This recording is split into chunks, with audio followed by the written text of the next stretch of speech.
유라는 꿋꿋이 앞만 보고 걸었다. 수많은 시선이 칼날처럼 느껴졌지만 그녀는 흔들리지 않았다. 그녀는 이미 이 결혼의 목적을 누구보다 잘 알고 있었다. 그것은 사랑이나 행복이 아닌 거대한 거래의 한 부분이었다.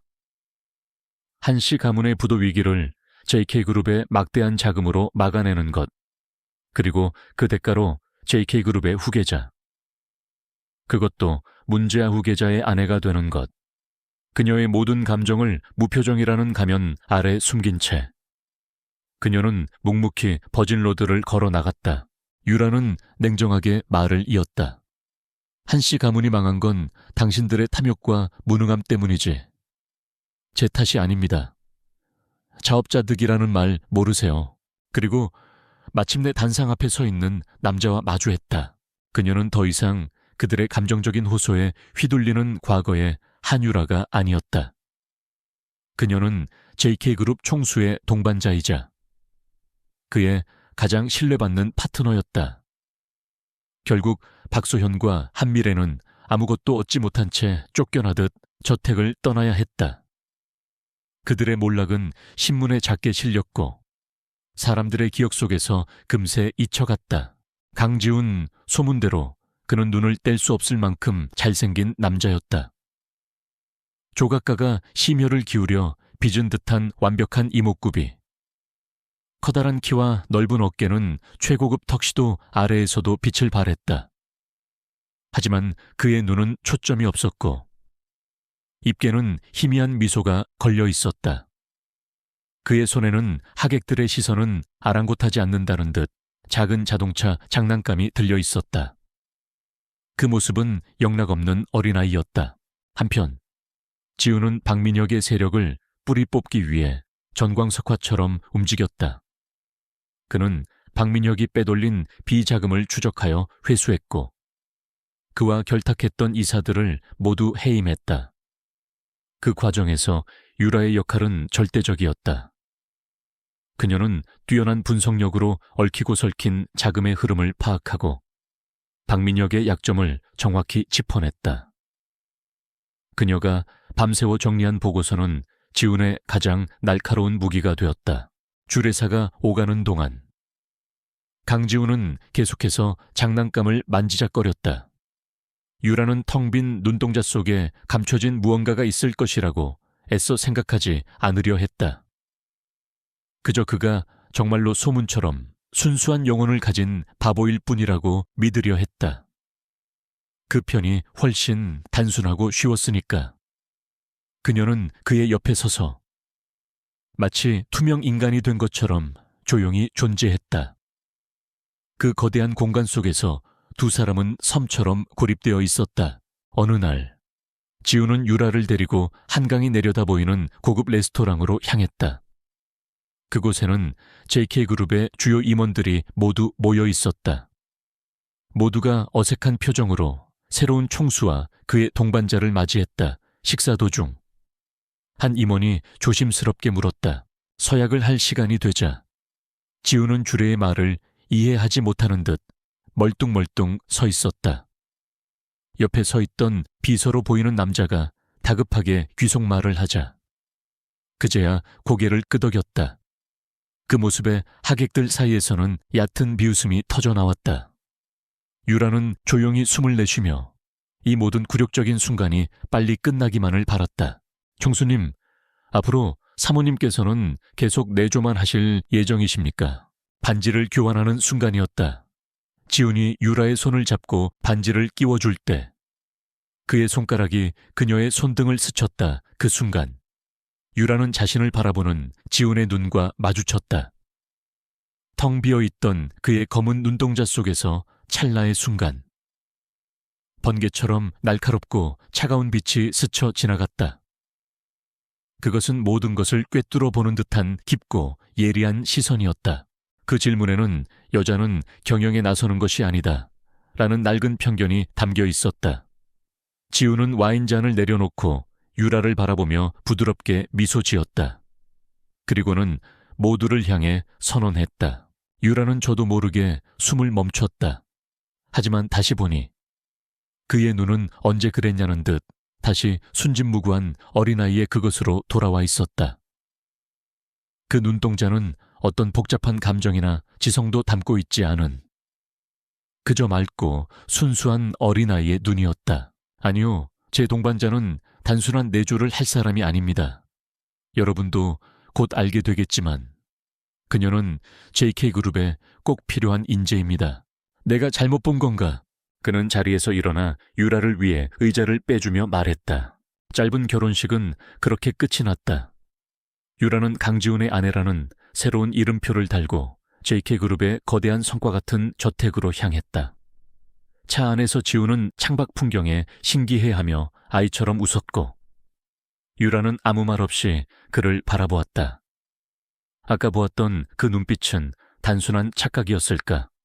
아니면 그녀의 심장이 불안에 떨고 있다는 증거였을까? 오늘부로 한유라 씨를 그룹의 신사업 전략기획실장으로 정식 임명합니다. 반대 의견 있습니까? 저택은 상상 이상으로 화려하고 거대했다. 수십 명의 사용인들이 도열하여 그들을 맞이했지만 그들의 눈빛에서는 존경심보다는 동정심이 더 많이 느껴졌다. 그들은 그녀를 저 가련한 영혼이라는 눈으로 바라보았다. 유라는 집사와 사용인들에게 간단한 인사를 하고 곧장 신혼부부를 위해 준비된 방으로 안내되었다. 방은 웬만한 집 한 채 크기였고 최고급 가구와 장식으로 꾸며져 있었다. 하지만 그 화려함 속에는 어떤 온기도 느껴지지 않았다. 유에게는 그저 또 다른 감옥처럼 느껴질 뿐이었다. 좌중은 숨을 죽였다. 아무도 감히 이의를 제기하지 못했다. 그것은 단순한 낙하산 인사가 아니었다. 그녀의 능력을 아는 지훈의 절대적인 신뢰에서 나온 결정이었다. 유라는 놀라움과 감동으로 그를 바라보았다. 그는 그녀에게 단순히 총수의 아내라는 칭호를 주는 것을 넘어 그녀 스스로 여왕이 될 수 있는 왕국을 선물한 것이다. 잠시 후 지훈이 방으로 들어왔다. 그는 여전히 손에 장난감 자동차를 쥔 채였다. 방을 한번 쓱 둘러보던 그의 시선이 테이블 위에 놓인 화려한 디저트 접시에 꽂혔다. 그날 이후 지훈과 유라의 관계는 단순히 싸움에서 맺어진 동지를 넘어 깊은 사랑으로 발전하고 있었다. 매일 밤 그들은 서재에서 함께 회사의 미래를 고민했고 침실에서는 서로의 상처를 보듬어주는 연인이 되었다. 와, 과자다. 처음 당신이 내 입가에 크림을 닦아주었을 때 지훈은 유라는 안중에도 없다는 듯 테이블로 달려가 허겁지겁 케이크와 마카롱을 집어먹기 시작했다. 크림이 입가에 잔뜩 묻었지만 그는 아랑곳하지 않고 먹는 데에만 집중했다. 그 모습을 지켜보는 유라의 마음속에 복잡한 감정이 휘몰아쳤다. 연민, 그리고 가시지 않는 의심. 정말 이 사람이 JK그룹의 유일한 후계자란 말인가? 어느 날 밤 지훈이 고백했다. 그녀는 조용히 그에게 다가갔다. 그리고 부드러운 손수건을 꺼내 그의 입가에 묻은 크림을 조심스럽게 닦아주었다. 그때 알았어요. 당신은 다른 사람들과 다르다는 걸. 내 연극을 꿰뚫어 볼 수 있는 유일한 사람일지도 모른다고 생각했죠. 천천히 드세요. 체할 수 있어요. 유라는 그의 품에 안기며 속삭였다. 그녀의 목소리는 부드러웠다. 지훈은 먹는 것을 멈추고 고개를 들어 유라를 바라보았다. 커다란 눈망울이 순수하게 그녀를 향했다. 그런데 바로 그 순간 또다시 이상한 일이 일어났다. 그녀의 손을 내려다보는 그의 시선이 순간적으로 변했다. 그것은 더 이상 아이의 시선이 아니었다. 마치 처음 보는 희귀한 물건을 분석하듯 냉철하고 지적인 시선이었다. 하지만 그 또한 눈 깜짝할 사이에 사라지고 그는 다시 해맑게 웃으며 케이크를 집어 들었다. 난 그때도 당신 눈 속에 숨겨진 강인함을 봤어요. 당신이 바보가 아니라는 걸 믿었던 게 아니라 당신 눈 속에 그 빛을 믿었던 거예요. 유라는 더 이상 깊게 생각하지 않기로 했다. 피곤했다. 그녀는 지훈에게 욕실 위치를 알려주고 먼저 잠자리에 들 준비를 했다. 다행히 그는 간단한 지시 사항은 잘 알아듣는 듯했다.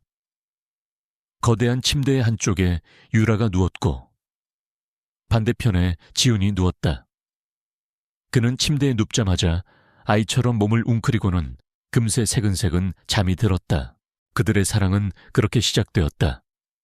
세상에서 가장 외로웠던 두 영혼이 서로를 알아보고 서로의 구원이 되어 주었다. 깊은 밤, 유라는 잠들지 못하고 천장만 바라보았다. 오늘 하루 동안 너무나 많은 일이 있었다. 그녀의 인생은 이제 돌이킬 수 없는 강을 건넜다. 그녀의 남편이 된 남자는 정말 순수한 영혼을 가진 바보이거나 혹은 그녀가 상상조차 할 수 없는 완벽한 연기를 하고 있는 천재이거나 둘 중 하나였다. 어느 쪽이든 그녀의 새로운 삶은 거대한 미스터리와 함께 시작되고 있었다. 그날 밤 자선갈래에서 벌어졌던 충격적인 사건이 지나가고 강지훈과 한유라는 그의 펜트하우스로 돌아왔다. 차 안에서는 아무도 말을 하지 않았다.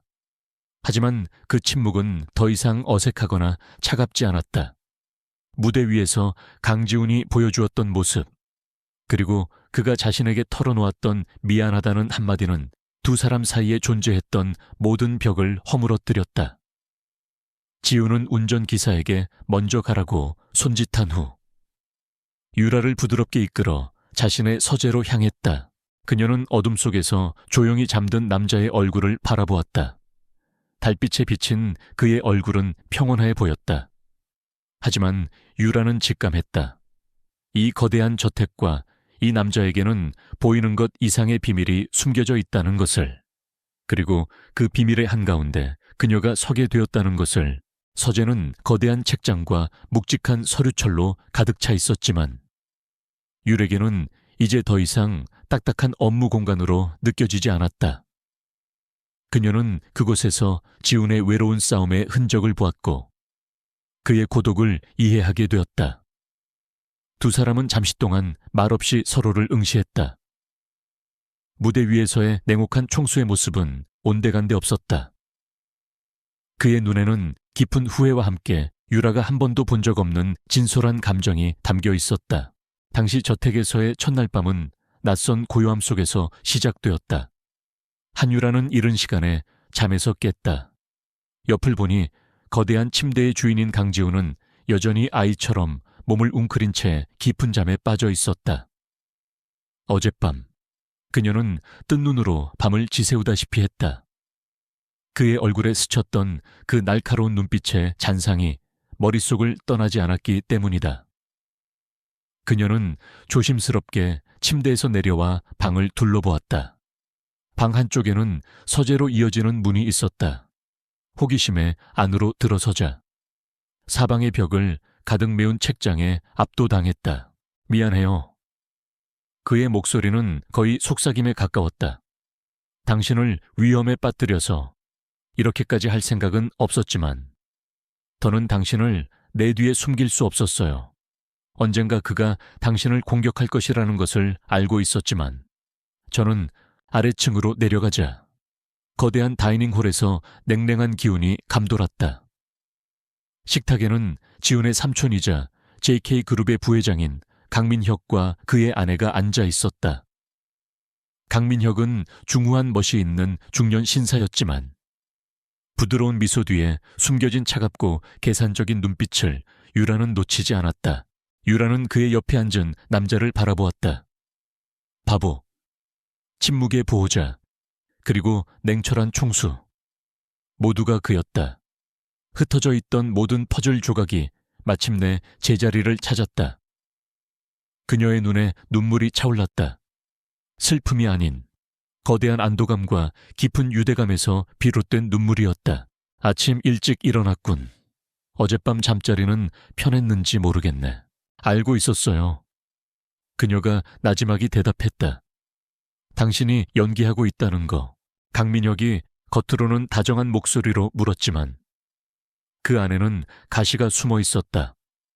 그는 유라를 새 식구라고 부르면서도 그녀의 역할은 지훈이를 잘 돌보는 것뿐임을 은근히 강조했다.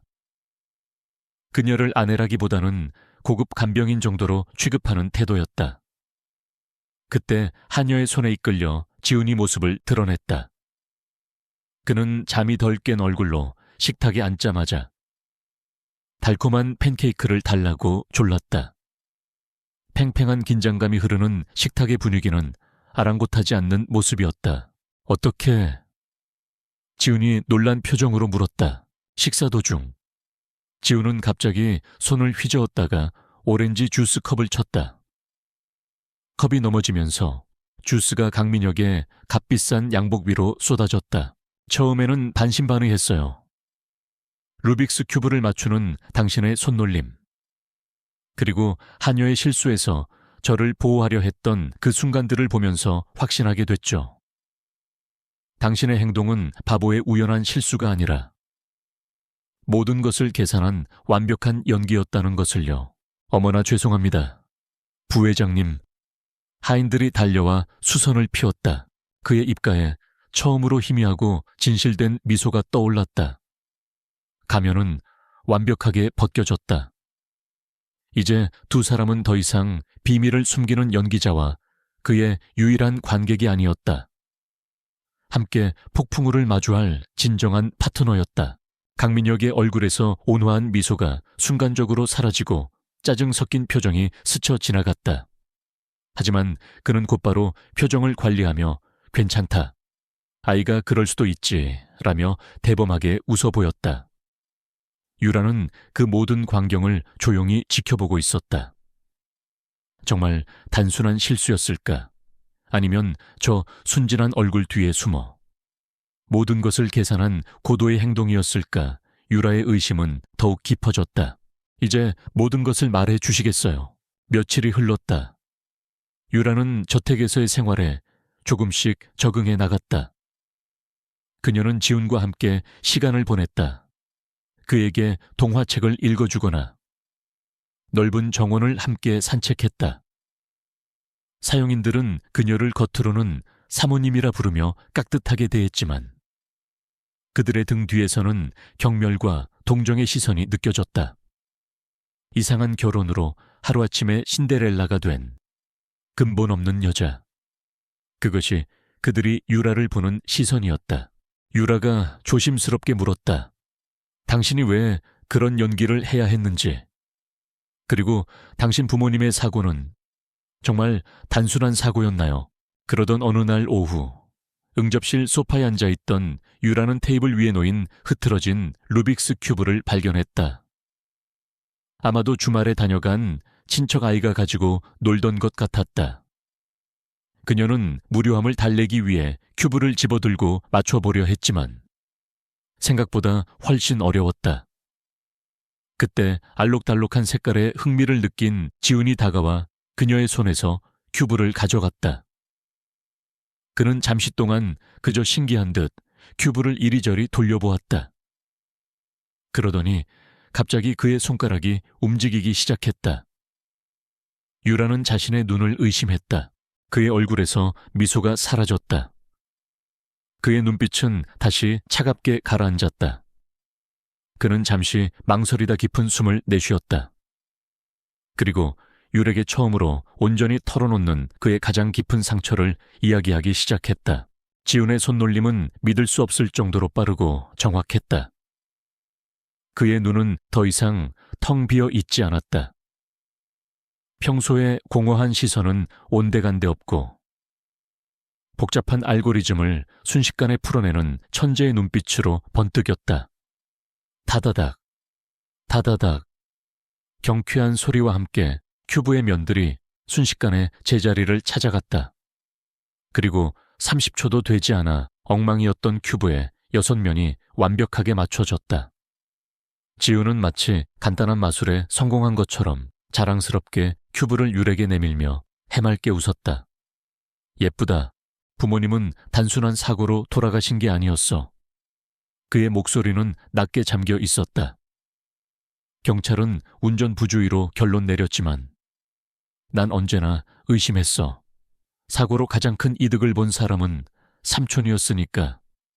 아버지가 돌아가신 후 삼촌은 내가 아직 어리다는 것을 핑계로 그룹의 경영권을 장악했지. 그때부터 그는 나를 그룹의 공식적인 후계자 명단에서 지우기 위해 온갖 수단을 동원했어. 유라는 순간 말을 잃었다. 아이의 지능으로는 절대 불가능한 일이었다. 저 정도의 공간 지각 능력과 논리적 사고는 평범한 사람도 갖기 힘들었다. 그녀는 떨리는 목소리로 물었다. 이거 어떻게 한 거예요? 하지만 지우는 그저 고개를 갸우뚱거릴 뿐이었다. 그냥 이렇게 저렇게.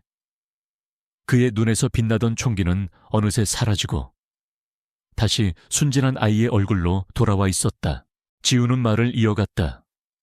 내가 바보 행세를 시작한 건 처음엔 살아남기 위한 발버둥이었어. 삼촌은 바보인 나를 그룹의 후계자로 남겨두고 자신은 실권을 장악하는 편이 더 이득이라고 생각했으니까. 하지만 시간이 지나면서 그건 진실을 파헤치기 위한 나의 가장 강력한 무기가 되었지. 아무도 바보인 나를 경계하지 않았고 덕분에 나는 그가 그룹을 어떻게 좀먹고 있었는지를 조용히 지켜볼 수 있었어. 유라는 심장이 세차게 뛰는 것을 느꼈다. 이제 더 이상 의심이 아니었다. 확신에 가까웠다. 그는 연기하고 있는 것이다. 지난 몇 년간의 외로운 싸움이 그의 목소리에 묻어났다. 유라는 말없이 다가가 그의 등 뒤에서 그를 부드럽게 안았다. 공허한 위로의 말 대신 그녀는 그의 어깨 너머로 책상 위에 놓인 증거 서류들을 가리켰다. 그날 이후 유라는 지훈을 더욱 유심히 관찰하기 시작했다. 그리고 며칠 뒤 그녀는 그의 비밀을 확신하게 되는 또 다른 사건을 겪게 되었다. 그녀는 복도를 지나가다 하며 두 명이 자신에 대한 험담을 하는 것을 우연히 듣게 되었다. 당신의 그 길고 외로웠던 기다림이 내일이면 끝나요. 우리가 끝낼 거예요. 정말 불쌍하지 않니? 저렇게 예쁜 얼굴로 바보 시중이나 들고. 진짜 주인 행세는 강민혁 부회장님 사모님이지. 그러게 말이야. 근본도 없는 게 운 좋게 시집 와서 언제 쫓겨날지 몰라. 그녀의 목소리에는 흔들림 없는 확신이 담겨 있었다. 그녀는 그에게 이제 더 이상 혼자가 아니라는 것을. 그리고 그녀의 모든 지성과 용기를 그와 함께 나눌 준비가 되어 있다는 것을 전하고 있었다. 지우는 그녀의 손을 잡고 돌아서서 그녀의 이마에 부드럽게 입을 맞췄다. 그들의 파트너십은 단순한 비즈니스를 넘어 서로의 가장 깊은 상처를 공유하고 함께 정의를 세우는 운명 공동체가 되어 있었다. 그중 한 명은 유독 강민혁의 아내에게 충성하는 하녀였다. 잠시 후 그 하녀는 뜨거운 차가 담긴 쟁반을 들고 유라의 앞으로 걸어왔다. 그리고 그녀의 옆을 지나는 척하다가 마치 발을 헛디딘 것처럼 비틀거리며 유라를 향해 쟁반을 기울였다. 뜨거운 차가 유라에게 쏟아지기 직전 아찔한 순간이었다. 유라는 피할 틈도 없이 눈을 질끈 감았다. 다음 날 JK그룹의 임시 주주총회가 열리기 전날 밤 강씨 저택의 서재에는 무거운 침묵과 고요한 결의가 함께 감돌았다. 강지훈과 한유라는 마지막 준비 상황을 점검하고 있었다. 밖은 고요했지만 내일이면 모든 것을 건거대한 전쟁이 시작될 터였다. 궁지에 몰린 쥐가 고양이를 무는 법이다. 강민혁은 결코 순순히 물러나지 않을 것이다. 그는 반드시 최후의 발악을 할 터였다. 하지만 예상했던 고통은 느껴지지 않았다. 대신 쿵 하는 소리와 함께 무언가 넘어지는 소리가 들렸다. 눈을 뜨자 놀라운 광경이 펼쳐져 있었다. 근처 바닥에서 블록 쌓기를 하던 지훈이 갑자기 벌떡 일어나 그녀 옆에 있던 작은 장식용 테이블을 밀어버린 것이었다. 테이블이 미끄러지며 하녀의 발을 걸었고 하녀는 균형을 잃고 옆으로 넘어졌다. 뜨거운 차는 값비싼 카펫 위로 쏟아져 유라에게는 한 방울도 튀지 않았다. 강지훈은 창밖의 어둠을 응시하며 나지막이 입을 열었다. 삼촌의 대관식이 될 뻔했던 주주총회는 이제 그의 처형대가 될 거야. 우리는 모든 것을 준비했어. 이제 남은 것은 상황을 수습한 지우는 그 자리에 주저앉아 큰 소리로 울기 시작했다. 엉엉, 내 블록 망가졌어. 그는 넘어진 테이블 때문에 흩어진 블록을 가리키며 서럽게 울었다. 그 모습은 영락없는 아이의 투정이었다. 한여는 당황하여 어쩔 줄 몰라 했고, 소란을 듣고 달려온 집사는 한여를 크게 꾸짖었다. 모든 것이 어설픈 아이가 일으킨 우연한 소동으로 마무리되었다. 타이밍이죠. 유라가 그의 말을 이었다. 우리의 계획을 방해할 수 있는 그의 모든 변수를 계산했고, 우리의 방역이 가장 효과적일 순간을 포착해야 합니다. 하지만 유라는 보았다.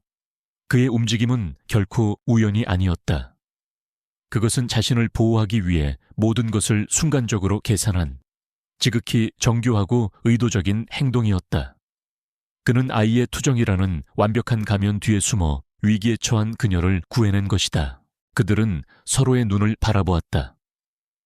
그들의 눈빛에는 두려움 대신 모든 것을 이겨낼 수 있다는 자신감과 서로에 대한 깊은 신뢰가 담겨 있었다. 그들의 파트너십은 완벽했다. 지우는 전략적인 큰 그림을 그렸고, 유라는 미시적인 부분까지 놓치지 않고 챙겼다. 그들은 완벽한 팀이었다. 그날 밤 이후 유라는 더 이상 수동적으로 상황에 끌려다닐 수 없다고 판단했다. 언제까지고 그의 기적 같은 보호에만 기댈 수는 없었다. 그녀 역시 이 싸움의 주체가 되어야 했다. 그녀는 저택의 서재를 제 집처럼 드나들기 시작했다. 처음에는 책을 읽는 척했지만 곧 컴퓨터를 이용해 JK그룹의 내부 자료와 최근 동향을 파고들었다. 그녀는 대학에서 경영학을 전공했지만 한씨 가문에서는 그녀의 재능을 발휘할 기회조차 주지 않았다. 하지만 지금 그녀의 잠자고 있던 능력이 깨어나고 있었다. 준비됐습니까? 지훈이 물었다. 조사는 생각보다 빠르게 진척되었다. 최근 몇 년간 JK그룹이 추진했던 신사업 프로젝트 중 몇몇이 석연치 않은 이유로 실패했고, 그 과정에서 특정 하청업체들이 막대한 이익을 챙겼다는 사실을 발견했다. 그리고 그 업체들의 배후에는 모두 강민혁 부회장의 그림자가 어른거렸다. 그는 마치 흰개미처럼 JK그룹이라는 거대한 나무를 속에서부터 좀먹고 있었다. 아마도 회사를 충분히 약화시킨 뒤 무능한 후계자 강지훈을 명분으로 경영권을 찬탈하려는 속셈일 터였다. 태어날 때부터 준비된 것 같아요. 유라가 미소 지었다. 어느 날 밤, 유라가 서재에서 관련 자료들을 분석하고 있을 때였다. 등 뒤에서 인기척이 느껴져 황급히 화면을 평범한 패션 잡지 사이트로 전환했다. 유라, 졸려, 자자. 지훈이 잠이 덜 깬 얼굴로 문 앞에 서 있었다. 그는 정말 엄마를 찾는 어린아이처럼 보였다. 유라는 다정한 미소를 지으며 그를 침실로 이끌었다. 그가 잠든 것을 확인하고 그녀는 다시 조용히 서재로 돌아왔다. 그런데 컴퓨터 화면이 이상했다. 그녀가 켜놓았던 패션 사이트가 아니었다. 바탕화면 위마우스 커서가 그녀가 본 적 없는 파일 하나를 가리킨 채 깜빡이고 있었다. 피닉스 프로젝트, PDF. 심장이 내려앉는 기분이었다. 그녀의 미소는 그의 얼어붙었던 심장을 녹이는 따뜻한 빛과 같았다. 두 사람은 서로의 손을 굳게 잡았다. 그리고 함께 펜트하우스의 거대한 창가로 다가가 도시의 야경을 내려다보았다. 수많은 불빛들 아래에는 그들을 기다리고 있는 거대한 전장이 펼쳐져 있었다.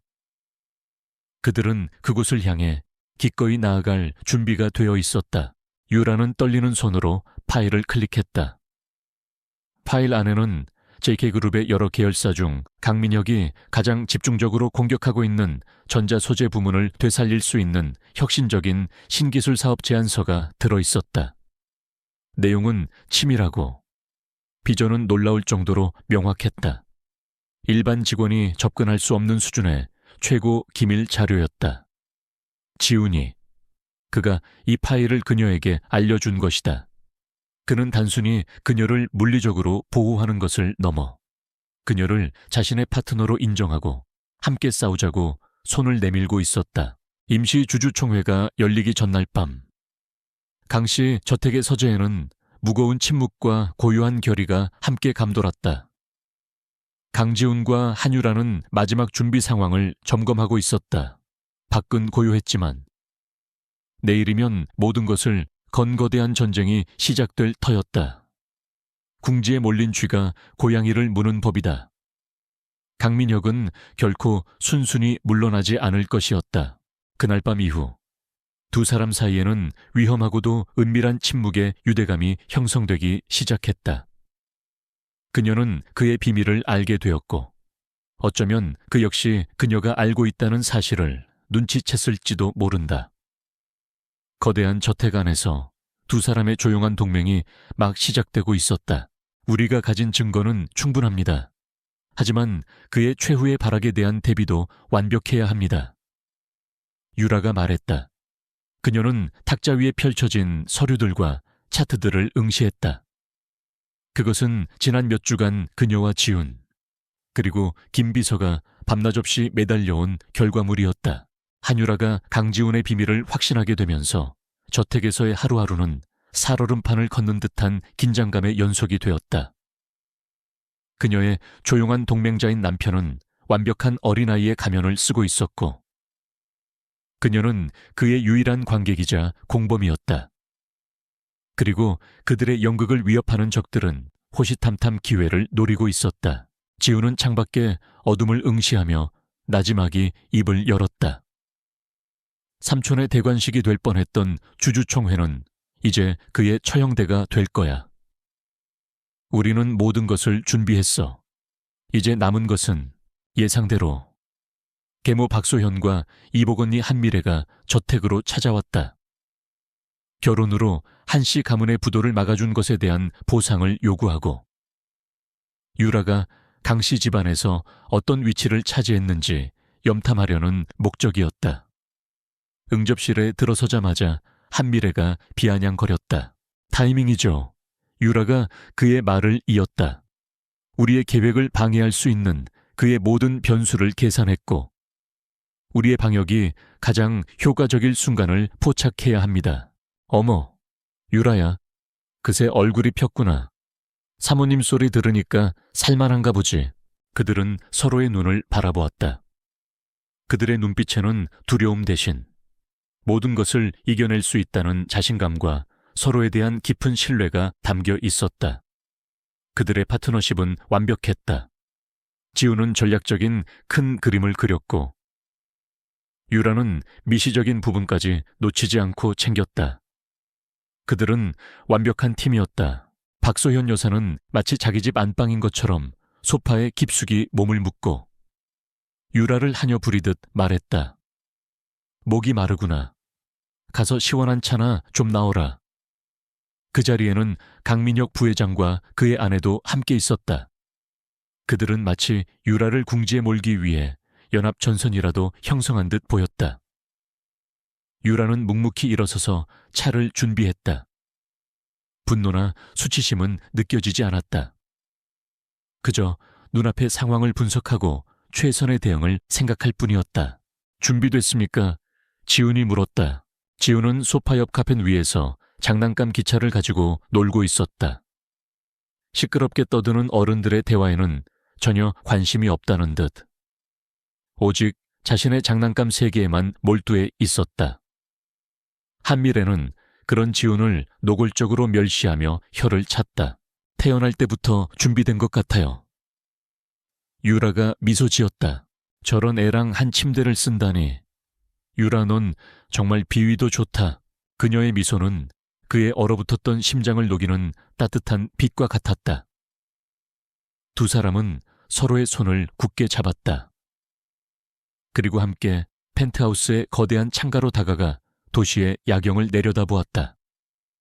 수많은 불빛들 아래에는 그들을 기다리고 있는 거대한 전장이 펼쳐져 있었다.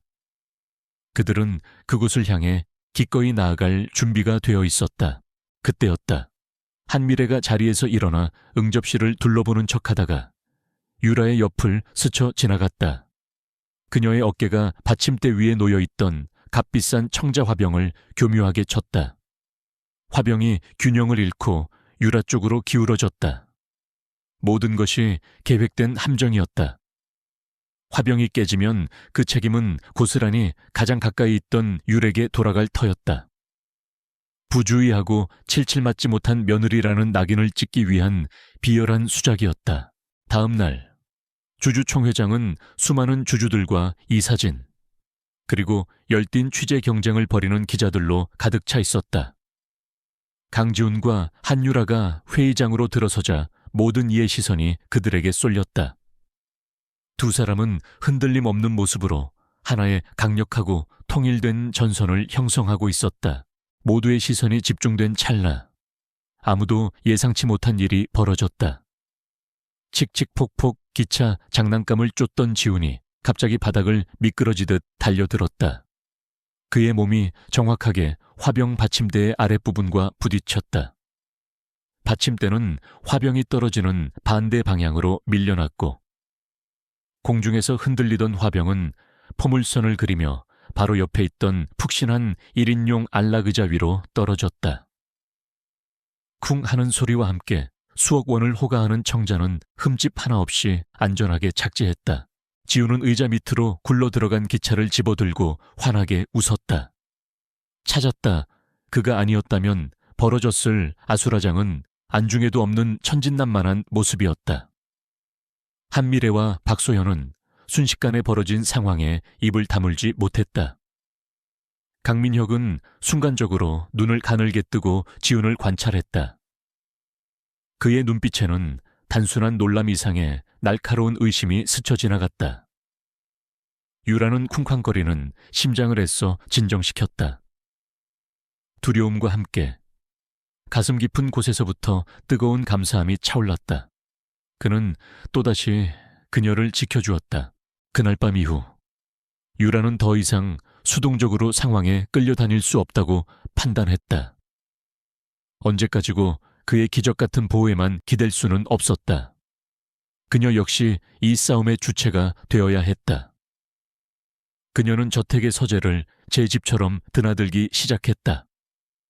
처음에는 책을 읽는 척했지만 곧 컴퓨터를 이용해 JK그룹의 내부 자료와 최근 동향을 파고들었다. 그녀는 대학에서 경영학을 전공했지만 한씨 가문에서는 그녀의 재능을 발휘할 기회조차 주지 않았다. 하지만 지금 그녀의 잠자고 있던 능력이 깨어나고 있었다. 제가 한 모든 일은 불안정한 후계자로부터 이 위대한 JK그룹의 자산을 보호하기 위함이었습니다. 조사는 생각보다 빠르게 진척되었다. 최근 몇 년간 JK그룹이 추진했던 신사업 프로젝트 중 몇몇이 석연치 않은 이유로 실패했고, 그 과정에서 특정 하청업체들이 막대한 이익을 챙겼다는 사실을 발견했다. 그리고 그 업체들의 배후에는 모두 강민혁 부회장의 그림자가 어른거렸다. 그는 마치 힝해미처럼 JK그룹이라는 거대한 나무를 속에서부터 좀 먹고 있었다. 아마도 회사를 충분히 약화시킨 뒤 무능한 후계자 강지훈을 명분으로 경영권을 찬탈하려는 속셈일 터였다. 그리고 그는 비장의 무기를 꺼내 들었다. 조작된 영상이었다. 영상 속에서 바보 시절의 강지훈은 폭력적인 분노 발작을 일으키는 것처럼 보였고, 또 다른 영상에서는 한유라가 정체불명의 남자와 만나 돈 봉투를 건네는 장면이 담겨 있었다. 실제로는 강민혁의 비리를 조사하던 흥신소 직원이었다. 어느 날 밤, 유라가 서재에서 관련 자료들을 분석하고 있을 때였다. 등 뒤에서 인기척이 느껴져 황급히 화면을 평범한 패션 잡지 사이트로 전환했다. 유라, 졸려 자자. 지훈이 잠이 덜 깬 얼굴로 문 앞에 서 있었다. 그는 정말 엄마를 찾는 어린아이처럼 보였다. 유라는 다정한 미소를 지으며 그를 침실로 이끌었다. 그가 잠든 것을 확인하고 그녀는 다시 조용히 서재로 돌아왔다. 그런데 컴퓨터 화면이 이상했다. 그녀가 켜놓았던 패션 사이트가 아니었다. 바탕화면 위 마우스 커서가 그녀가 본 적 없는 파일 하나를 가리킨 채 깜빡이고 있었다. 피닉스 프로젝트, PDF, 심장이 내려앉는 기분이었다. 강민혁은 비장한 목소리로 외쳤다. 여러분, 여러분의 새로운 회장이 될 사람을 보십시오. 어린아이 같은 감정 기복을 가진 남자와 파산한 집안 출신의 탐욕스러운 여인에게 조종당하는 꼭두각시, 이런 자들에게 JK그룹의 미래를 맡기시겠습니까? 유라는 떨리는 손으로 파일을 클릭했다. 파일 안에는 JK그룹의 여러 계열사 중 강민혁이 가장 집중적으로 공격하고 있는 전자소재 부문을 되살릴 수 있는 혁신적인 신기술 사업 제안서가 들어있었다. 내용은 치밀하고 비전은 놀라울 정도로 명확했다. 일반 직원이 접근할 수 없는 수준의 최고 기밀 자료였다. 지훈이, 그가 이 파일을 그녀에게 알려준 것이다. 그는 단순히 그녀를 물리적으로 보호하는 것을 넘어 그녀를 자신의 파트너로 인정하고 함께 싸우자고 손을 내밀고 있었다. 그의 호소는 주주들의 불안감과 보수적인 심리를 정확히 파고들었다. 장내는 술렁이기 시작했고 몇몇 주주들은 동요하는 기색이 역력했다. 지훈은 그 혼란이 절정에 달할 때까지 잠시 기다렸다. 그의 얼굴에는 어떤 감정도 읽히지 않았다. 그의 옆에 앉은 유라의 표정 역시 남편에 대한 절대적인 신뢰로 가득 차 있을 뿐이었다. 그날 밤 이후 두 사람 사이에는 위험하고도 은밀한 침묵의 유대감이 형성되기 시작했다. 그녀는 그의 비밀을 알게 되었고 어쩌면 그 역시 그녀가 알고 있다는 사실을 눈치챘을지도 모른다. 거대한 저택 안에서 두 사람의 조용한 동맹이 막 시작되고 있었다. 그녀는 그의 미소 뒤에 숨겨진 결의를 보았고 그는 그녀의 눈 속에서 타오르는 지성과 용기를 보았다. 그들은 말 대신 눈빛으로, 행동으로 소통하며 서로의 존재를 확인했다. 그녀는 더 이상 혼자가 아니었다. 마침내 지훈이 천천히 연단으로 걸어나갔다. 강민혁의 인내심은 바닥을 드러내고 있었다. 그가 공들여 추진하던 계열사 매각 계획은 한유라가 저녁 식사 자리에서 순진한 얼굴로 던진 피닉스 프로젝트라는 단어 하나 때문에 제동이 걸렸다. 몇몇 원로 이사들이 재검토의 필요성을 제기하고 나선 것이다. 강민혁은 직감했다. 한유라가 생각처럼 단순하고 어수룩한 여자가 아니라는 것을, 그녀의 뒤에 누군가가 있거나 혹은 그녀 자신이 상상 이상의 변수일 수 있었다. 그는 더 이상 시간을 지체할 수 없다고 판단했다. 강지훈과 한유라 두 사람의 신용을 한꺼번에 무너뜨릴 결정적인 한 방이 필요했다. 인상적인 연극이었습니다. 삼촌, 하지만 아무리 잘 쓰인 소설이라도 소설은 소설일 뿐이죠. 기회는 생각보다 빨리 찾아왔다. 매년 열리는 JK그룹 재단의 자선 갈라 행사가 코앞으로 다가온 것이다. 정재계의 모든 거물들이 모이는 그 자리에서 강민혁은 강지훈 부부를 강씨 가문의 대표로 전면에 내세웠다. 모두가 보는 앞에서 강지훈이 어리광대 같은 모습을 보인다면 그의 후계자 자격에 대한 의구심은 걷잡을 수 없이 커질 터였다. 하지만 그의 계획은 거기서 그치지 않았다. 그는 악명 높은 타블로이드 기자와 은밀히 접촉했다. 정신이 온전치 못한 재벌 3세를 조종하여 친정으로 막대한 자금을 빼돌리는 탐욕스러운 신데렐라. 이것이 그가 만들어낸 이야기였다. 그는 갈라 행사의 가장 중요한 순간에 이 스캔들을 터뜨려 한유라를 사회적으로 매장시킬 준비를 마쳤다. 그가 김 비서에게 신호를 보내자 거대한 스크린이 다시 켜졌다. 첫 번째로 재생된 것은 강지훈의 분노 발작 영상의 원본이었다. 영상은 강민혁의 수하가 몰래 책장을 쓰러뜨려 유라를 해치려던 순간 지훈이 몸을 날려 그녀를 구하고 책장을 밀어내는 장면을 명확히 보여주었다. 그의 발작은 그녀를 구하기 위한 계산된 행동이었던 것이다. 마침내 갈라의 밤이 되었다. 유라는 소박하지만 우아한 실루엣의 드레스를 입고 있었다. 완벽한 맞춤 정장을 입은 지우는 여전히 영혼 없는 잘생긴 인형 같았다. 그는 길을 잃을까 두려워하는 아이처럼 유라의 손을 꼭 잡고 있었다. 행사장에 들어서는 순간 수많은 시선이 칼날처럼 날아와 박혔다. 노골적인 동정과 은밀한 조롱이 섞인 속삭임이 사방에서 들려왔다. 유라는 꼿꼿한 자세로 모든 것을 감내했다. 그때 강민혁이 걱정스러운 표정을 지으며 다가왔다. 두 번째로 유라가 만났던 수상한 남자의 신원이 공개되었다. 그는 국내 최고의 탐정 사무소의 베테랑 사립 탐정이었고 두 사람이 주고받았던 서류는 바로 강지훈의 부모님 교통사고에 대한 최종 조사 보고서였다. 두 사람 괜찮은가? 너무 긴장하지 말고 내 옆에만 있게. 내가 다 알아서 할 테니. 장내의 분위기는 급반전되었다. 지훈의 목소리가 강철처럼 차갑게 울려 퍼졌다. 그것은 배려를 가장한 과시였다. 이 자리에 실질적인 주인은 자신이라는 것을 모두에게 보여주려는 계산된 행동이었다. 그리고 마침내 강민혁이 준비한 그 모습이 드러났다. 강씨 가문을 대표한 기부금 전달 순서가 되어 유라와 지훈이 무대 위에 올랐을 때였다. 강민혁이 미리 심어둔 기자가 군중 속에서 고함을 질렀다. 제3초는 회사를 보호하고 있었다고 주장했습니다. 그가 진정으로 무엇을 하고 있었는지 이제 보여드리겠습니다.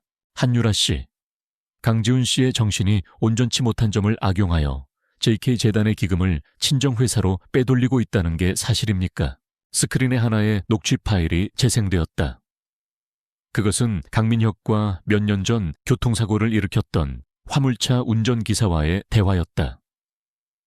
녹취록 속에서 강민혁은 운전기사에게 거액의 돈과 해외 도피를 약속하며 자신의 형의 차를 처리해 달라고 지시하고 있었다. 그것은 명백한 살인교사였다. 순간 행사장은 물을 끼얹은 듯 조용해졌다가 이내 걷잡을 수 없는 혼란에 휩싸였다. 수십 개의 카메라 플래시가 무자비하게 터져 나왔다. 기자의 질문은 그야말로 폭탄이었다. 강민혁은 충격받은 척 앞으로 나서며 철저한 조사를 약속드립니다 라고 외쳤다.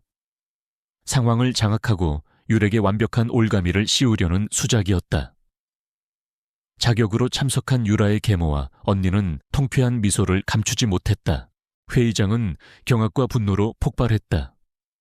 강민혁은 조작이야 거짓말이다 라고 비명을 질렀지만 그의 얼굴은 잿빛으로 변해 있었다. 게임은 끝났다. 마치 약속이라도 한 듯 회의장 문이 열리고 지훈이 미리 연락해둔 검찰 수사관들이 들이닥쳤다. 그들은 이제 울부짖으며 주저앉은 강민혁에게 수갑을 채웠다.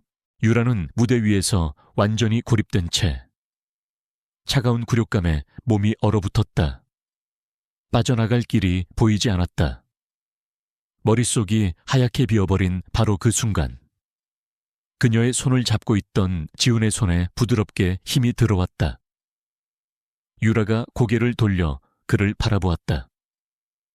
놀랍게도 그의 얼굴에서 어리고 순진한 표정이 완전히 사라져 있었다. 그의 눈은 더 이상 공허하지 않았다. 스치듯 보았던 그 찰나의 편린들이 하나로 합쳐져 얼음처럼 차갑고 모든 것을 압도하는 고요한 카리스마로 빛나고 있었다. 그 변화는 절대적이고 숨 막히는 것이었다. 강민혁이 질질 끌려나가면서도 저주의 말을 퍼붓고 있을 때 지훈은 마지막 일격을 가했다. 그는 유라의 손을 놓고 연단에 있던 마이크를 잡았다. 이전에는 단 한 번도 들어본 적 없는 낮고 힘있는 목소리가 장내에 울려 퍼지자 소란스러웠던 행사장이 순식간에 조용해졌다. 마지막으로 처리할 업무가 하나 더 있습니다. 방금 그 질문, 굉장히 심각한 비방이군요. 그의 목소리는 조용했지만 홀 전체를 장악했다. 그는 겁에 질린 기자를 정확히 응시하며 말을 이었다. 그런 질문을 하기 전에 그에 상응하는 증거를 가지고 있기를 바랍니다. 나와 내 아내는 명예훼손을 결코 가볍게 여기지 않으니까요. 그의 차가운 목소리에 장내가 다시 조용해졌다. 스크린에는 한미래와 박소현이 강민혁에게 보낸 협박성 메시지들이 증거로 제시되었다. 그들은 유라가 대리 신부였다는 사실을 빌미로 강민혁에게 돈을 뜯어내려 했던 것이다. 양쪽을 오가며 이득을 챙기려던 그들의 비열한 행동은 사기 및 공갈 미수 혐의에 대한 명백한 증거였다.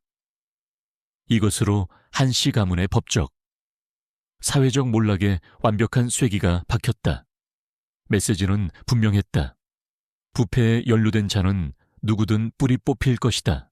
청중들 사이에서 경악의 탄성이 터져 나왔다. 강민혁의 얼굴은 하얗게 질려 있었다. 이것은 그의 시나리오에 없는 전개였다. 지훈은 멈추지 않았다. 이제 모든 의심을 거두고 지훈의 전략적인 천재성에 경외감을 느끼게 된 주주들은 기립박수를 보냈다. 그는 단순히 자신의 자리를 지켜낸 것이 아니었다. 부모의 원수를 갚고 회사의 가장 깊은 곳에 있던 암적인 존재를 도려낸 것이다. JK재단의 모든 자금은 대한민국 최고의 회계법인 세 곳의 감사를 받으며 단 한 푼의 흐름까지 투명하게 공개됩니다. 하지만 이왕 돈 이야기가 나왔으니 제대로 한번 해보죠. 모든 것이 끝난 후 지훈은 유라를 바라보았다. 모든 사람들 앞에서 그의 냉철한 총수의 표정은 오직 한 사람을 향한 순수한 사랑과 감사함으로 녹아내렸다.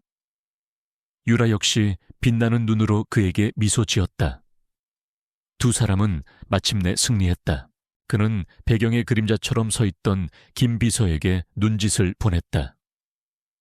김 비서는 즉시 무대 뒤에 대형 스크린에 일련의 문서들을 띄웠다. 임시 주주총회에서 벌어졌던 폭풍 같은 사건이 지나가고 몇 달의 시간이 흘렀다. 세상은 언제나 그렇듯 새로운 이야기에 열광하다가 이내 잠잠해졌다. 하지만 그 폭풍이 남기고 간 결과는 결코 가볍지 않았다. 강민혁은 살인교사, 횡령, 배임 등 수십 가지 혐의가 모두 인정되어 무기징역을 선고받고 법의 심판대 위에서 영원히 격리되었다. 그에게 부역했던 이들 역시 무거운 죗값을 치렀다. 한때 유라를 나락으로 밀어 넣으려 했던 박소현과 한미래는 공갈미수 및 사기 혐의로 집행유예와 함께 막대한 벌금형을 선고받았다. 그들은 전 재산을 처분하고도 빚더미에 올라앉았고 상류사회에서 완벽하게 퇴출당하며 비참한 말로를 맞았다. 정의는 더디지만 반드시 제자리를 찾는다는 것을 세상에 증명했다. 이 서류들은 지훈의 목소리에 냉기가 서렸다. 지난 3년간 재단의 자금이 여러 유령 회사로 흘러 들어간 내역입니다. 그리고 추적 결과 그 회사들의 실소유주는 바로 강민혁 부회장이었습니다. JK그룹은 강지훈이라는 강력하고 현명한 리더 아래 빠르게 안정을 되찾고 새로운 도약을 시작했다. 특히 한때 애물단지 취급을 받았던 전자소재 계열사는 한유라가 제안했던 피닉스 프로젝트를 통해 화려하게 부활하여 그룹의 새로운 성장 동력으로 떠올랐다. 한때 바보 후계자와 근본 없는 아내라며 그들을 동정하고 비웃었던 직원들은 이제 절대적인 존경과 경외의 시선으로 두 사람을 바라보았다. 폭탄 선언이었다. 강민혁은 비틀거리며 뒷걸음질 쳤다. 그의 얼굴은 불신과 공포로 일그러졌다. 지훈의 공격은 여기서 끝나지 않았다. 스크린에 새로운 파일들이 나타났다. 그리고 이것은 강민혁 부회장이 경쟁사에 우리 그룹의 기밀 프로젝트 정보를 유출하며 회사를 내부에서부터 무너뜨리려 한 증거입니다. 이 모든 것은 경영권을 찬탈하기 위한 준비 작업이었죠. 어느 맑은 가을날, 유라는 지훈의 손을 잡고 어머니가 잠들어 계신 작은 공원 묘지를 찾았다. 화려한 그들의 삶과는 대조적으로 어머니의 안식처는 소박하고 평온했다. 작은 비석 앞에 선 유라는 더 이상 슬프고 무력했던 과거의 소녀가 아니었다. 그녀는 스스로의 힘으로 행복을 쟁취한 강하고 자신감 넘치는 여인이었다. 그는 차가운 시선을 삼촌에게서 거두어 청중을 향해 선언했다. 엄마, 약속 지켰어요. 지난 몇 년간 저는 병을 핑계로 몸을 낮추고 지켜봤습니다. 누가 충신이고 누가 내 집 안방에 키우고 있던 독사인지 말입니다. 오늘 밤 마침내 그 독사가 이빨을 드러냈군요.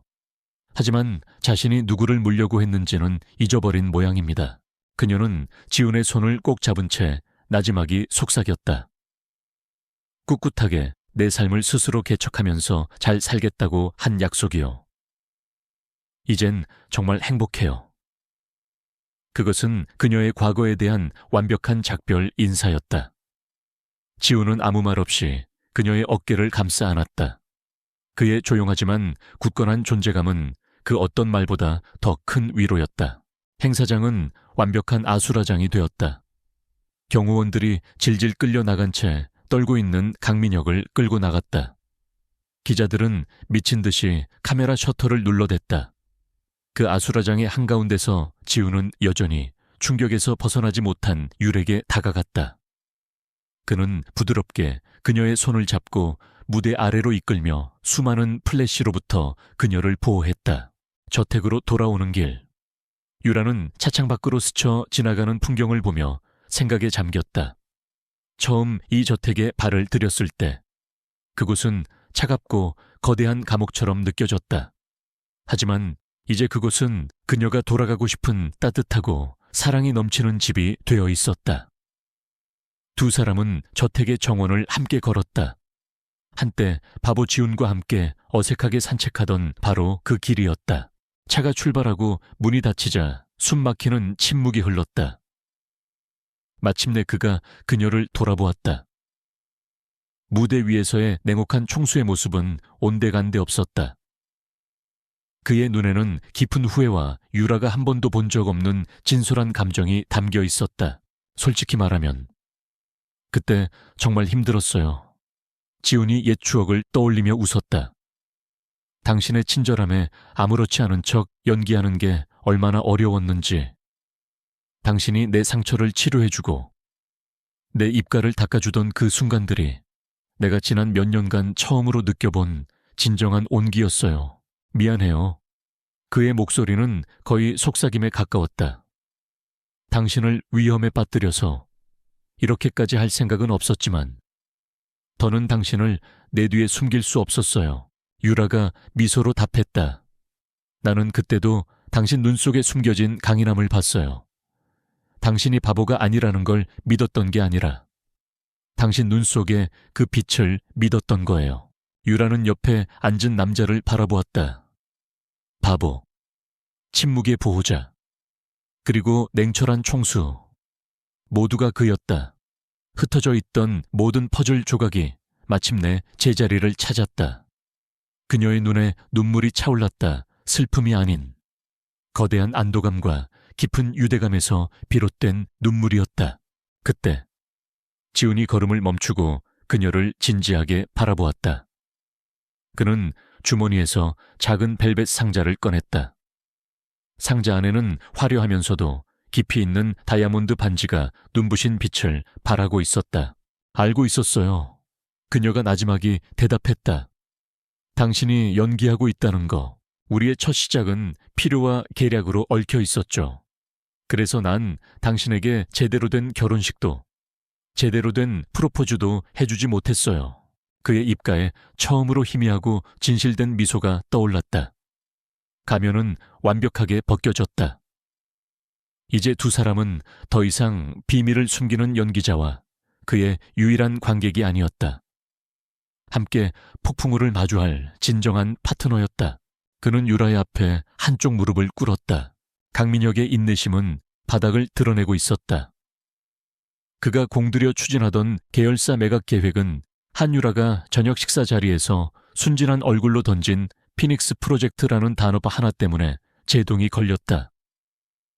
몇몇 원로 이사들이 재검토의 필요성을 제기하고 나선 것이다. 강민혁은 직감했다. 한유라가 생각처럼 단순하고 어수룩한 여자가 아니라는 것을. 그녀의 뒤에 누군가가 있거나 혹은 그녀 자신이 상상 이상의 변수일 수 있었다. 그는 더 이상 시간을 지체할 수 없다고 판단했다. 강지훈과 한유라 두 사람의 신용을 한꺼번에 무너뜨릴 결정적인 한 방이 필요했다. 회의가 시작되고 보석으로 풀려나 수척하지만 여전히 도끼 서린 얼굴의 강민혁이 발언대에 섰다. 그는 자신의 마지막이자 가장 필사적인 공격을 시작했다. 그는 횡령 혐의를 정면으로 부인하는 대신 교묘하게 프레임을 바꾸려 시도했다. 기회는 생각보다 빨리 찾아왔다. 매년 열리는 JK그룹 재단의 자선 갈라 행사가 코앞으로 다가온 것이다. 정재계의 모든 거물들이 모이는 그 자리에서 강민혁은 강지훈 부부를 강씨 가문의 대표로 전면에 내세웠다. 모두가 보는 앞에서 강지훈이 어리광대 같은 모습을 보인다면 그의 후계자 자격에 대한 의구심은 걷잡을 수 없이 커질 터였다. 하지만 그의 계획은 거기서 그치지 않았다. 그는 악명 높은 타블로이드 기자와 은밀히 접촉했다. 정신이 온전치 못한 재벌 3세를 조종하여 친정으로 막대한 자금을 빼돌리는 탐욕스러운 신데렐라. 이것이 그가 만들어낸 이야기였다. 그는 갈라 행사의 가장 중요한 순간에 이 스캔들을 터뜨려 한유라를 사회적으로 매장시킬 준비를 마쳤다. 유라의 눈에서 기쁨의 눈물이 흘러내렸다.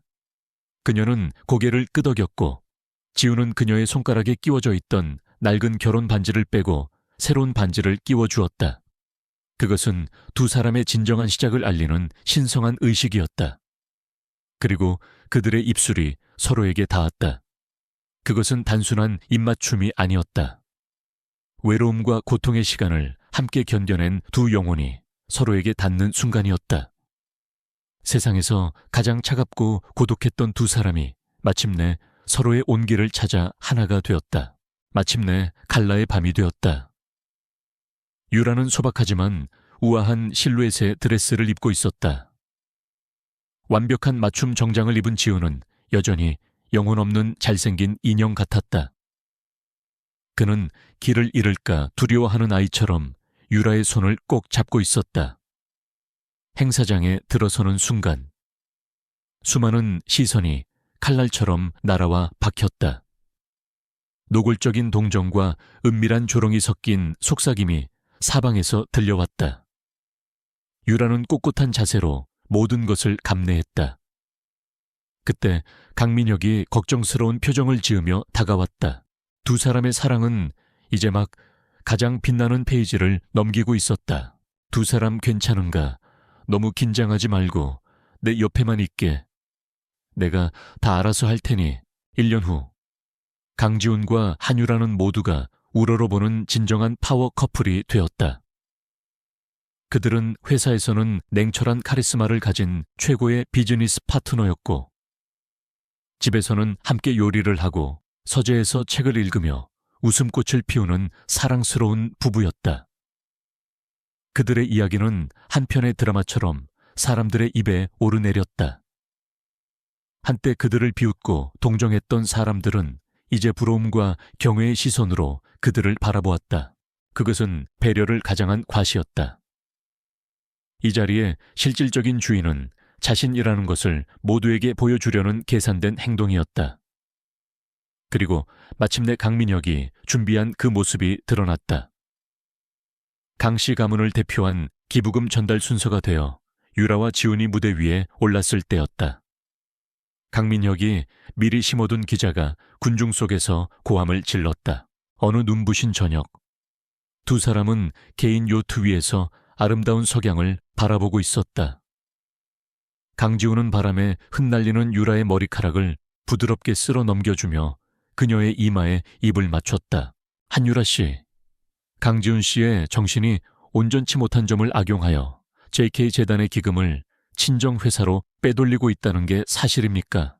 사람들은 내가 당신을 공주처럼 아껴준다고 하지만 그들은 틀렸어. 그가 유라의 귓가에 속삭였다. 당신은 처음부터 공주가 아니라 여왕이었어. 나는 그저 내 여왕에게 어울리는 왕국을 되찾아왔을 뿐이야. 사랑해요. 나의 유일한 여왕님. 순간 행사장은 물을 끼얹은 듯 조용해졌다가 이내 걷잡을 수 없는 혼란에 휩싸였다. 수십 개의 카메라 플래시가 무자비하게 터져 나왔다. 기자의 질문은 그야말로 폭탄이었다. 강민혁은 충격받은 척 앞으로 나서며 철저한 조사를 약속드립니다라고 외쳤다. 상황을 장악하고 유렉의 완벽한 올가미를 씌우려는 수작이었다. 자격으로 참석한 유라의 계모와 언니는 통쾌한 미소를 감추지 못했다. 유라는 그의 품에 안겨 행복하게 눈을 감았다. 한때는 바보에게 시집가야 했던 불행한 소녀였지만 결국 그녀는 자신을 알아봐준 단 한 사람을 만나 그의 세상 전체를 선물 받았다. 그녀는 그저 공주처럼 사랑받는 것을 넘어 한 남자의 우주 속에서 여왕으로 군림하고 있었다. 유라는 무대 위에서 완전히 고립된 채 차가운 굴욕감에 몸이 얼어붙었다. 빠져나갈 길이 보이지 않았다. 머릿속이 하얗게 비어버린 바로 그 순간 그녀의 손을 잡고 있던 지훈의 손에 부드럽게 힘이 들어왔다. 유라가 고개를 돌려 그를 바라보았다. 놀랍게도 그의 얼굴에서 어리고 순진한 표정이 완전히 사라져 있었다. 그의 눈은 더 이상 공허하지 않았다. 스치듯 보았던 그 찰나의 편린들이 하나로 합쳐져 얼음처럼 차갑고 모든 것을 압도하는 고요한 카리스마로 빛나고 있었다. 그 변화는 절대적이고 숨막히는 것이었다. 만약 그날 엘리베이터 앞에서 우리가 부딪히지 않았다면 유라가 나지막이 말했다. 그는 유라의 손을 놓고 연단에 있던 마이크를 잡았다. 이전에는 단 한 번도 들어본 적 없는 낮고 힘있는 목소리가 장내에 울려 퍼지자 소란스러웠던 행사장이 순식간에 조용해졌다. 어떻게든 만났을 거요. 지훈이 그녀의 머리 위에 부드럽게 입을 맞췄다. 당신 같은 사람은 어디에 있든 스스로 빛나기 마련이니까. 내가 못 찾았을 리가 없지. 방금 그 질문 굉장히 심각한 비방이군요. 그의 목소리는 조용했지만 홀 전체를 장악했다. 그는 겁에 질린 기자를 정확히 응시하며 말을 이었다. 그런 질문을 하기 전에 그에 상응하는 증거를 가지고 있기를 바랍니다. 나와 내 아내는 명예훼손을 결코 가볍게 여기지 않으니까요. 두 사람의 사랑은 그렇게 시작되었다. 세상에서 가장 외로웠던 두 영혼이 서로를 알아보고 서로의 구원이 되어 주었다. 그들은 수많은 위기와 역경을 함께 헤쳐나오며 세상에서 가장 단단한 사랑을 만들어냈다. 그들의 이야기는 이제 막 가장 빛나는 페이지를 넘기고 있었다. 청중들 사이에서 경악의 탄성이 터져 나왔다. 강민혁의 얼굴은 하얗게 질려 있었다. 이것은 그의 시나리오에 없는 전개였다. 지훈은 멈추지 않았다. JK재단의 모든 자금은 대한민국 최고의 회계법인 세 곳의 감사를 받으며 단 한 푼의 흐름까지 투명하게 공개됩니다. 하지만 이왕 돈 이야기가 나왔으니 제대로 한번 해보죠. 그는 배경의 그림자처럼 서 있던 김 비서에게 눈짓을 보냈다. 김 비서는 즉시 무대 뒤에 대형 스크린에 일련의 문서들을 띄웠다. 이 서류들은 지훈의 목소리에 냉기가 서렸다. 지난 3년간 재단의 자금이 여러 유령 회사로 흘러들어간 내역입니다. 그리고 추적 결과 그 회사들의 실소유주는 바로 강민혁 부회장이었습니다. 폭탄 선언이었다. 강민혁은 비틀거리며 뒷걸음질 쳤다. 그의 얼굴은 불신과 공포로 일그러졌다. 지훈의 공격은 여기서 끝나지 않았다. 스크린에 새로운 파일들이 나타났다. 그리고 이것은 강민혁 부회장이 경쟁사에 우리 그룹의 기밀 프로젝트 정보를 유출하며 회사를 내부에서부터 무너뜨리려 한 증거입니다. 이 모든 것은 경영권을 찬탈하기 위한 준비 작업이었죠. 그는 차가운 시선을 삼촌에게서 거두어 청중을 향해 선언했다. 지난 몇 년간 저는 병을 핑계로 몸을 낮추고 지켜봤습니다. 누가 충신이고 누가 내 집 안방에 키우고 있던 독사인지 말입니다. 오늘 밤 마침내 그 독사가 이빨을 드러냈군요. 하지만 자신이 누구를 물려고 했는지는 잊어버린 모양입니다. 행사장은 완벽한 아수라장이 되었다. 경호원들이 질질 끌려 나간 채 떨고 있는 강민혁을 끌고 나갔다. 기자들은 미친 듯이 카메라 셔터를 눌러댔다. 그 아수라장의 한가운데서 지우는 여전히 충격에서 벗어나지 못한 율에게 다가갔다. 그는 부드럽게 그녀의 손을 잡고 무대 아래로 이끌며 수많은 플래시로부터 그녀를 보호했다. 차가 출발하고 문이 닫히자 숨막히는 침묵이 흘렀다. 마침내 그가 그녀를 돌아보았다. 무대 위에서의 냉혹한 총수의 모습은 온데간데 없었다. 그의 눈에는 깊은 후회와 유라가 한 번도 본 적 없는 진솔한 감정이 담겨 있었다. 미안해요. 그의 목소리는 거의 속삭임에 가까웠다. 당신을 위험에 빠뜨려서 이렇게까지 할 생각은 없었지만 더는 당신을 내 뒤에 숨길 수 없었어요. 유라는 옆에 앉은 남자를 바라보았다. 바보, 침묵의 보호자, 그리고 냉철한 총수. 모두가 그였다. 흩어져 있던 모든 퍼즐 조각이 마침내 제자리를 찾았다. 그녀의 눈에 눈물이 차올랐다. 슬픔이 아닌 거대한 안도감과 깊은 유대감에서 비롯된 눈물이었다. 알고 있었어요. 그녀가 나지막이 대답했다. 당신이 연기하고 있다는 거. 그의 입가에 처음으로 희미하고 진실된 미소가 떠올랐다. 가면은 완벽하게 벗겨졌다. 이제 두 사람은 더 이상 비밀을 숨기는 연기자와 그의 유일한 관객이 아니었다. 함께 폭풍우를 마주할 진정한 파트너였다. 자선 갈래서의 충격적인 사건 이후 JK그룹은 거대한 폭풍의 눈이 되었다. 강지훈이 바보 행세를 그만두고 경영 전면에 나선다는 소식은 재계를 뒤흔들었고 박민혁 부회장의 배임 및 기밀 유출 혐의는 연일 신문에 헤드라인을 장식했다. 한유라의 이름 역시 더 이상 불쌍한 신데렐라가 아닌 총수의 동반자로서 세간의 주목을 받기 시작했다. 저택의 분위기는 완전히 바뀌었다. 더 이상 유라를 무시하거나 동정하는 사용인은 없었다.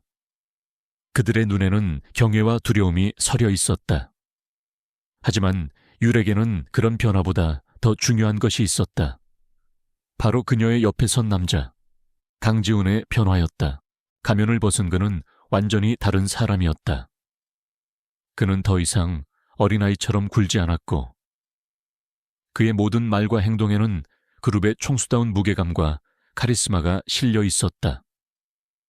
하지만 유라와 단둘이 있을 때 그는 무장 해제된 모습을 보였다. 그의 눈빛은 따뜻했고 그의 행동은 다정했다. 그동안 무섭지 않았어요. 어느 날 밤 서재에서 그가 나지막이 물었다. 유라는 쌓여있는 서류에서 눈을 떼고 그를 바라보았다. 무서웠죠. 하지만 당신이 혼자가 아니라는 걸 알았을 때 두려움보다 해야 할 일이 더 명확해졌어요. 경제학 원론, 양자 물리학, 칸트 철학, 하나같이 어려운 전문 서적들이었다. 하지만 책등에는 먼지가 뽀얗게 쌓여 있어 마치 과시용 장식품처럼 보였다. 이 모든 책들이 지훈의 것이라고는 도저히 믿기지 않았다. 그런데 유라의 시선이 한 곳에 머물렀다. 손자병법. 유독 그 책만은 먼지 하나 없이 깨끗했고 마치 누군가 방금 읽고 꽂아놓은 것처럼 살짝 비뚤어져 있었다. 그녀는 고개를 저었다. 우연이겠지. 이 저택의 주인이 저런 책을 읽을 리 없었다. 그녀는 그저 자신의 불길한 상상에 휩싸인 것일 뿐이라고 애써 자신을 타일렀다. 그녀의 대답에 지훈의 눈빛이 부드럽게 흔들렸다. 그는 유라의 손 위로 자신의 손을 겹쳤다. 한유라가 앉아있는 대기실의 공기는 무겁고 차가웠다. 방금 전 계모인 박소연 여사와 이복 언니 한미래가 남기고 간 독설이 여전히 귓가에 맴도는 듯했다. 이제 당신을 더 이상 위험한 곳에 혼자 두지 않을 거예요. 약속해요. 한유라, 똑똑히 들어. 오늘 네가 누구 대신 이 자리에 앉아있는지 잊지 마. 강지훈, 그 멍청이가 무슨 짓을 하든 얌전히 받아들여. 네가 우리 한씨 가문을 위해 할 수 있는 유일한 일이니까. 만약 네 실수 하나로 이 결혼이 깨지기라도 하면 내 엄마 묘를 파헤쳐버릴 줄 알아. 두 사람의 방역은 체계적이고 신속하게 이루어졌다. 지훈이 그룹 외부의 적들을 상대하는 동안 유라는 내부의 문제, 특히 자신의 친정이었던 한씨 가문을 정리하는 역할을 맡았다. 그것은 지훈이 그녀에게 준 첫 번째 임무이자 그녀 스스로 과거의 족쇄를 끊어낼 기회였다. 박 여사의 목소리는 얼음처럼 차가웠고 그 옆에 서 있던 한미래는 경멸이 가득한 눈으로 유라를 위아래로 훑었다. 한씨 가문은 박민혁이라는 든든한 뒷배를 잃자마자 속절없이 무너지고 있었다. 주가는 폭락했고 채권자들은 벌떼처럼 달려들었다. 절망에 빠진 박소영과 한미래는 마지막 지푸라기라도 잡는 심정으로 유라를 찾아왔다. 이번에는 그들의 얼굴에 오만함 대신 비굴함이 가득했다. 기껏 웨딩드레스 입는다고 신데렐라라도 된 줄 아나 봐. 어차피 저놈 시중이나 들팔자면서 네가 내 대신 가줘서 얼마나 다행인지 몰라. 그 잘생긴 얼굴에 머리가 텅 비었다니. 생각만 해도 소름 끼쳐. 유라야, 우리가 잘못했다. 네가 제발 지웅군에게 말 좀 잘해줘. 이대로 가다간 우리 길거리에 나앉게 생겼어. 유라는 아무 대답도 하지 않았다. 그저 무표정한 얼굴로 거울에 비친 자신의 모습을 바라볼 뿐이었다. 순백의 드레스는 그녀의 창백한 피부를 더욱 돋보이게 했고 전문 메이크업 아티스트의 손길이 닿은 얼굴은 잡지 속 모델처럼 완벽했다. 하지만 그 완벽한 외형 아래에는 어떤 감정도 읽을 수 없는 텅 빈 눈동자가 자리 잡고 있었다. 이런 모욕과 경멸은 지난 12여 년간 그녀의 일상이었다. 아버지인 한 회장이 밖에서 낳아온 딸. 그것이 한유라의 존재 이유이자 족쇄였다. 그녀는 단 한 번도 따뜻한 밥, 다정한 눈길을 받아본 적이 없었다. 그럼에도 그녀가 버틸 수 있었던 것은 돌아가신 어머니와의 약속 때문이었다. 박소연이 유라의 손을 잡고 애원했다. 한미래 역시 고개를 숙인 채 눈물만 뚝뚝 흘리고 있었다. 유라는 차가운 눈으로 그들을 내려다보았다. 동정심은 들지 않았다. 유라야, 어떤 힘든 일이 있어도 꿋꿋하게 살아야 해. 받은 은혜는 잊지 말고 네 삶을 스스로 개척해야 한다. 제가 왜 그래야 하죠? 가문이 그녀에게 은혜를 베풀었는지는 의문이었지만 어쨌든 그들은 그녀를 굶기지는 않았다.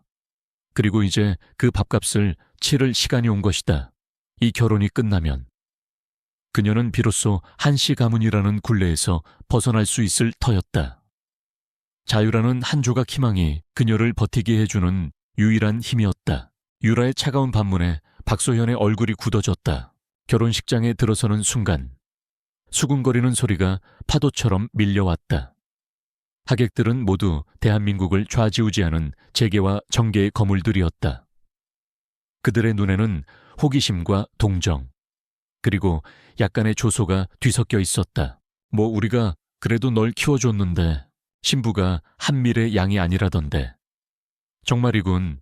한씨 가문에 숨겨진 딸이라지 저런 중요한 자리에 내놓다니. 무슨 꿍꿍이일까 JK그룹의 강지훈 군과 결혼하다니. 불쌍하기도 하지. 얼굴은 천사인데 머리가 아이 수준이라니. 기가 막히는군. 저런 집안에 시집가서 어떻게 될지. 두고 볼 일이야. 키워주셨다고요? 아니요. 저는 그 집에서 한여보다 못한 취급을 받으며 밥값을 했을 뿐이에요. 그리고 제 결혼으로 이미 마지막 밥값까지 깨끗이 치렀다고 생각하는데요. 한유라 씨, 나와 다시 결혼해 주겠습니까? 대리 신부도. 비밀스러운 전쟁의 파트너도 아닌 내 목숨보다 더 사랑하는 여자로서 말입니다.